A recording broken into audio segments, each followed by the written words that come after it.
Hello student, welcome to my YouTube channel. সকলোকে Imran Asam academy YouTube চেনেললৈ স্বাগতম। সো আজি আমি বিএ থাৰ্ড সেমিস্টাৰ পলিটিকেল সায়েন্সৰ ইউনিট 1 পাব্লিক এডমিনিষ্ট্ৰেশ্যন নামৰ অধ্যায়টোৰ পাৰ্ট 4 ক্লাছ তোমালোকৰ মাজলৈ লৈ আহিছো। সো ক্লাছটো খুব গুৰুত্বপূৰ্ণ হ'ব। সো গতিকে বলক আমি পলম নকৰি আজিৰ ক্লাছৰ প্ৰশ্নসমূহৰ মাজলৈ আমি আগবাঢ়ি যাওঁ। সো আজিৰ ক্লাছৰ প্ৰথমটো কোৱেশ্চন হৈছে লোক প্ৰশাসন কোন দেশত উদ্ভৱ হৈছিল? উত্তৰ আমেৰিকা যুক্তৰাষ্ট্ৰত লোক প্ৰশাসনৰ উদ্ভৱ হৈছিল। নেক্সট কোৱেশ্চন নম্বৰ 18 আমেৰিকাৰ লোক প্ৰশাসনৰ জনক বুলি কাক কোৱা হয়? উত্তৰ গুডনাউক আমেৰিকাৰ লোক প্ৰশাসনৰ জনক বুলি কোৱা হয়। এইটো প্ৰশ্ন পৰীক্ষাত আহে। আমেৰিকাৰ লোক প্ৰশাসনৰ জনক বুলি কাক কোৱা হয়? গুডনাউকক আমেৰিকাৰ লোক প্ৰশাসনৰ জনক বুলি কোৱা হয়। আৰু লোক প্ৰশাসনৰ জনক কোন আছিল? Withdraw' Wilson. আৰু তোমালোকে এইটো পাজল নালাগাবা, ঠিক আছে? সো আমেৰিকাৰ লোক প্ৰশাসনৰ জনক গুডনাউকক কোৱা হয় আৰু লোক প্ৰশাসনৰ পিতৃ বুলি বা লোক প্ৰশাসনৰ জনক বুলি উইড্ৰ' উইলছনক কোৱা হয়। নেক্সট কুৱেশ্যন নম্বৰ 19 কোনখন গ্ৰন্থক লোক প্ৰশাসনৰ প্ৰথম পাঠ্যপুথি বুলি জনা যায়? উত্তৰ লিঅ'নাৰ্ড হোৱাইটৰ introduction to the study of public administration নামৰ গ্ৰন্থখনক লোক প্ৰশাসনৰ প্ৰথম পাঠ্যপুথি হিচাপে জনা যায়। গ্ৰন্থখনৰ নাম তোমালোকে ভালদৰে মনত ৰাখিবা, কাৰণ তোমালোকৰ পৰীক্ষাত গ্ৰন্থসমূহৰ নাম লিখিবলৈ আহে। পৰীক্ষাত আহিব পাৰে introduction to the study of public administration গ্ৰন্থখনৰ লেখক কোন? তেতিয়া কি হ'ব? Leonardo white. Next question number 20 লোক প্ৰশাসনৰ বিকাশৰ প্ৰথম পৰ্যায়ত প্ৰকাশ পোৱা দুখন গ্ৰন্থৰ নাম লিখা। তো কি হয়? লোক প্ৰশাসন 7টা পৰ্যায়ত বিকাশ লাভ কৰিছিল। প্ৰথম পৰ্যায়, দ্বিতীয় পৰ্যায়, তৃতীয় পৰ্যায়, এনেকৈ 7টা পৰ্যায় আছে। সো এই পৰ্যায়সমূহৰ বিষয়ে আমি পিছৰ ক্লাছত আলোচনা কৰিম, কিন্তু আজি আমি এই ক্লাছৰ জৰিয়তে আলোচনা কৰিম এই 7টা পৰ্যায়ত কিছুমান আমি গ্ৰন্থৰ নাম পাম বা কিছুমান সৰু সুৰা কুৱেশ্যন পাম। এই কুৱেশ্যন এনচাৰবোৰ আজি আমি ইয়াত আলোচনা কৰিম এইটো ক্লাছৰ জৰিয়তে। যেতিয়া আমি লোক প্ৰশাসনৰ পৰ্যায় সম্পৰ্কে আলোচনা কৰিম তেতিয়া যাতে তোমালোকে কোনো ধৰণৰ অসুবিধাৰ সন্মুখীন নোহোৱা। সো সেইবাবে মই আজি এইটো ক্লাছত লোক প্ৰশাসনৰ বিকাশৰ ওপৰত কিছুমান সৰু সুৰা গুৰুত্বপূৰ্ণ কুৱেশ্যন এনচাৰ লৈ আহিছোঁ এইটো ক্লাছৰ জৰিয়তে। উত্তৰ লোক প্ৰশাসনৰ বিকাশৰ প্ৰথম পৰ্যায়ত প্ৰকাশ পোৱা দুখন গ্ৰন্থৰ নাম হ'ল 1 নম্বৰ লিঅ'নাৰ্ড হোৱাইটৰ introduction to the study of public administration, আৰু এই গ্ৰন্থখন 1926 চনত প্ৰকাশ পাইছিল। 2 নম্বৰ উইলবি WF উইলবিৰ প্ৰিন্সিপাল অফ পাব্লিক এডমিনিষ্ট্ৰেশ্যন, আৰু এই গ্ৰন্থখন 1927 চনত প্ৰকাশ পাইছিল। পৰীক্ষাত আহিব পাৰে যে প্ৰিন্সিপাল অফ পাব্লিক এডমিনিষ্ট্ৰেশ্যন গ্ৰন্থখন কোনে ৰচনা কৰিছিল আৰু কেতিয়া প্ৰকাশ পাইছিল। সো আমাক বিভিন্ন ধৰণৰ প্ৰশ্ন সুধিব পাৰে। সো আমাক যেনেকৈ নুসুধক কিয় আমি প্ৰশ্নৰ উত্তৰবোৰ আমি কৰিবই লাগিব, হয়নে বাৰু? সো এতিয়া আমি নেক্সট কুৱেশ্যনসমূহলৈ আগবাঢ়ি যাম।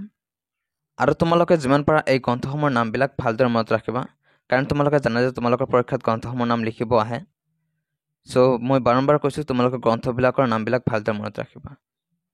সো নেক্সট কুৱেশ্যন কোনখন গ্ৰন্থ প্ৰকাশ পোৱাৰ লগে লগে লোক প্ৰশাসনৰ বিকাশৰ দ্বিতীয় পৰ্যায় আৰম্ভ হয়?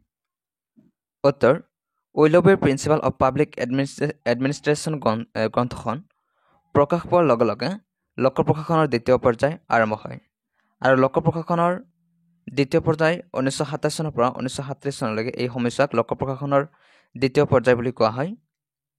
নেক্সট কুৱেশ্যন নম্বৰ 22 লোক প্ৰশাসনক কোনে বিজ্ঞান বুলি অভিহিত কৰিছে?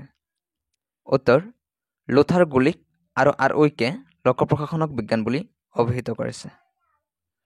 কুৱেশ্যন নম্বৰ 23 লোক প্ৰশাসনৰ বিকাশৰ দ্বিতীয় পৰ্যায়ত প্ৰকাশ পোৱা দুখন গ্ৰন্থৰ নাম লিখা।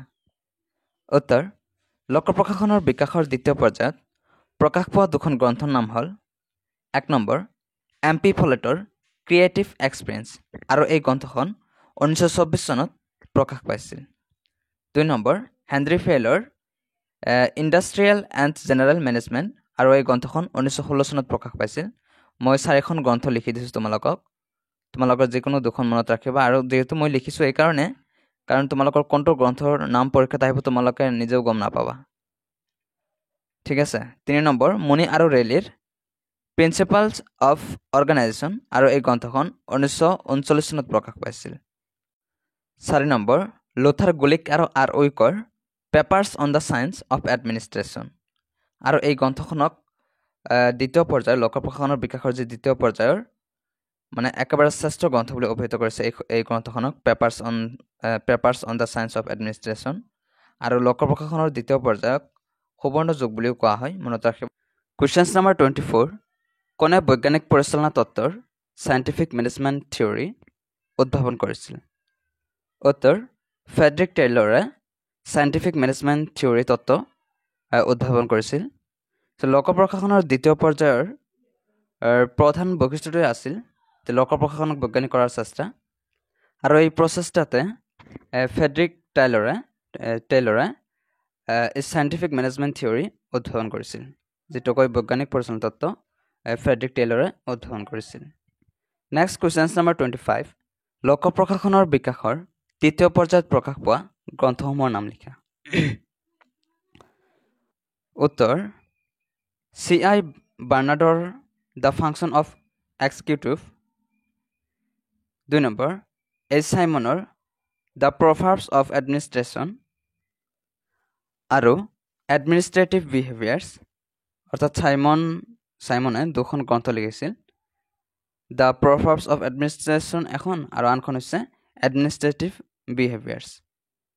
3 নম্বৰ ডুইট ৱাল্ডৰ দ্য এডমিনিষ্ট্ৰেটিভ ষ্টেট। চ' এই গ্ৰন্থসমূহ লোক প্ৰশাসনৰ তৃতীয় পৰ্যায়ত প্ৰকাশ পাইছিল। আৰু 1938 চনৰ পৰা 1947 চনলৈকে, অৰ্থাৎ এই সময়ছোৱাত লোক প্ৰশাসনৰ বিকাশৰ তৃতীয় পৰ্যায়ৰ সময়সূচী বা সময়সীমা বুলি ধৰা হয়। এতিয়ালৈকে যদি কোনোবাই ক্লাছটো লাইক কৰা নাই, প্লিজ লাইক কৰা, আৰু যদি কোনোবাই চেনেলটো নতুন চাই আছে চেনেলটো প্লিজ ছাবস্ক্ৰাইব কৰা, আৰু পাৰিলে তোমালোকৰ বন্ধু বান্ধৱৰ সৈতে ক্লাছটো শ্বেয়াৰ কৰাৰ কাৰণে চেষ্টা কৰিবা। চ' নেক্সট কুৱেশ্যন নম্বৰ 26, লোক প্ৰশাসনৰ কোনটো পৰ্যায়ক সংকটৰ পৰ্যায় বুলি জনা যায়? উত্তৰ চতুৰ্থ পৰ্যায়ক লোক প্ৰশাসনৰ সংকটৰ পৰ্যায় বুলি জনা যায়, কাৰণ এই পৰ্যায়টোত বহু প্ৰশাসকে লোক প্ৰশাসনক ৰাজনীতিৰ সৈতে কি কৰিব পাৰিছিল, একত্ৰিত কৰিব বিচাৰিছিল।